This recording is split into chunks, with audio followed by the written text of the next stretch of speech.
시간에는 수동태와 능동태에 대해서 살펴보도록 하겠습니다. 자, 수동태에 대해서 공부할 때 수동태와 함께 평소에 사용하는 문장인 능동태도 함께 비교하면서 살펴보게 되는데, 학생들이 공부를 하다 보면 우리 왕초보 학생들은 수동이라는 말과 능동이라는 말 자체를 좀 이해하기 어려워하는 경우가 있습니다. 자, 예를 들어 보면 I love her 라고 간단한 문장을 보면 나는 그녀를 사랑한다 입니다. 그죠? 그래서 I는 문장의 주인공이니까 주어 자리다 이렇게 얘기하고, 그리고 love는 동사가 되겠죠. her, 그녀는 내가 사랑하는 대상입니다. 대상.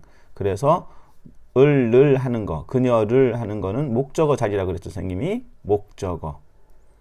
이렇게 주어, 동사, 목적어 세 가지 자리가 만들어집니다. 그렇죠?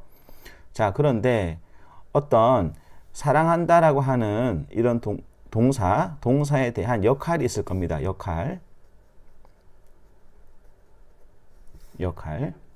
I는 어떤 역할입니까? 사랑을 받는 입장입니까? 하는 입장입니까? 그렇죠. I는 사랑을 하는 입장. 그러니까 뭔가를 하는 입장입니다. 하는 입장. 그리고 her는 사랑을 하는 입장입니까? 받는 입장입니까? 받는 거죠. 뭔가를 받는 입장입니다. 그녀는 사랑을 받는 입장. 그렇죠? 그래서 우리가 어떤 역할에 있어서 뭔가를 하는 역할이면, 그 하는 역할이면 능동이라고 합니다. 능동. 그리고 뭔가를 받는 입장에 있으면 이 받는 것을 수동이라고 합니다. 스스로 뭔가를 하는 게 아니라는 거죠. 수동. 자, 그래서 이 문장은 주어 자리에, 주인공 자리에 능동적인 것이 와 있습니다. 그래서 이 문장을 능동태라고 합니다. 그렇죠? 다시 주어 자리에, 주인공 자리에 뭔가를 하는 능동적인 것이 와 있다. 그래서 이 문장은 능동태라고 한다. 그러면 하나를 알면 둘을 안다고. 자, 수동태가 되면 누가 앞에 있어야 되겠습니까? 뭔가를 하는 것이 앞에 있겠습니까? 이번에는 뭔가를 받는 수동적인 것이 앞에 있겠습니까? 그렇죠. 수동태는 말 그대로 수동적인 아이가, 수동적인 것이, 받는 것이 주인공 자리에 가 있는 겁니다. 그래서 her가 주어 자리로 갑니다. her가 주어 자리로 가면 모양이 바뀌겠죠. her가 아니고 she가 되겠죠. 주격이 되니까 주격은 she죠. she. 그렇죠? 그 다음에 주의할 부분이 동사의 모양이 바뀝니다. 어떻게 바뀌냐 그러면, 자, 비동사가 들어가고, 그리고 과거분사 pp라고 하는 과거분사가 들어갑니다. 자, 여기가 중요한 포인트가 되겠죠. 자, she 다음에는 비동사는 is겠죠. she is. 그리고 love의 과거분사는 loved입니다. 그렇죠. 자, 그렇게 되면 그녀는 사랑을 받는다. 그녀는 사랑을 받는다라는 의미가 됩니다. 그렇죠. 요게 동사, 수동태 동사의 모양입니다.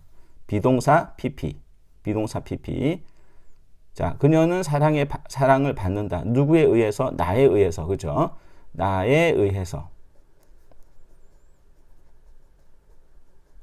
자, 뭐뭐에 의해서라고 하는 그런 말을 쓸 때는 전치사 by라는 걸 씁니다. 자, 능동태에서는 없던 것이 생겼죠. by, 전치사 by. 그리고 전치사 다음에는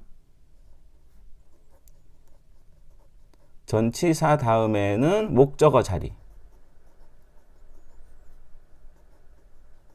전치사 다음에는 목적격이 옵니다. 그래서 I가 by 뒤에 올 때는 by I가 아니고 by me 그럽니다. 자, 조금 문장이 복잡해졌죠. 그래서 I love her, 나는 그녀를 사랑한다. 그런데 수동태가 되면 그녀는 나에 의해 사랑을 받는다 해서 her가 목적어가 주어 자리로 가고 동사는 비동사와 pp 형태로 만들어줍니다. 항상 by를 쓰는 건 아니고요.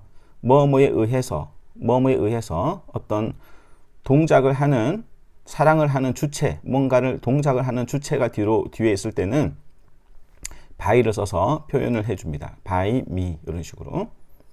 그래서 by 목적격. 그래서 가끔 이제 시험 문제 보면 by 뭐 she라든지 by I라든지 이렇게 목적격을 안 쓰는 그런 모양도 있거든요. 그래서 by me 확실하게 목적격을 써줘야겠다. 자, 이 시간에는 수동태와 능동태의 가장 기본적인 의미. 자, 왜 수동태는 문장이 수동태라고 하고 능동태는 능동태라고 하는가? 중요한 포인트는 요 주어 자리에 오는 것의 역할. 그래서 능동적인 것이 뭔가를 하는 능동적인 것이 꼭 사람일 필요는 없겠죠. 꼭 사람일 필요는 없습니다. 능동적인 것이 주어 자리에 오면 와서 어떤 대상에게 뭔가를 하면, 뭔가를 행동을 하거나 뭔가를 하면 그것은 능동적인 것이고, 그리고 주어 자리에 수동적인 것, 뭔가를 당하는, 뭔가를 받는 이런 수동적인 것이 문장의 주어 자리에 와서 뭔가로부터, 뭔가에 의해서 뭔가를 받는, 동작을 받는 이런 입장이 되면, 이런 형식이 되면 이것을 수동태라 그렇게 얘기합니다. 그래서 요거는 능동태, 이것은 수동태 태라고 합니다. 자, 그래서 능동태가 수동태가 되기 위해서는 반드시 필요한 게 있는데 요 목적어라고 하는 것이 필요합니다. 그래야지 목적어가 주어 자리로 와서, 그죠? 목적격이 주격이 되면서 수동태가 되겠죠. 예를 들어서 I swim, 나는 수영을 한다 그랬어요. 그죠? 나는 수영을 한다. 그러면 나는 수영을 한다는 내가 하는 거니까 능동적인 거라고 보겠죠. 능동태라고 보겠죠. 그런데 수동태를 만들 수가 없어요. 왜냐 그러면 여기에는 뭐가 없죠? 목적어가 없죠. 목적어가 없어요. 목적어가 없으니까 목적어가 앞으로 가서 수동태를 만들 수가 없죠.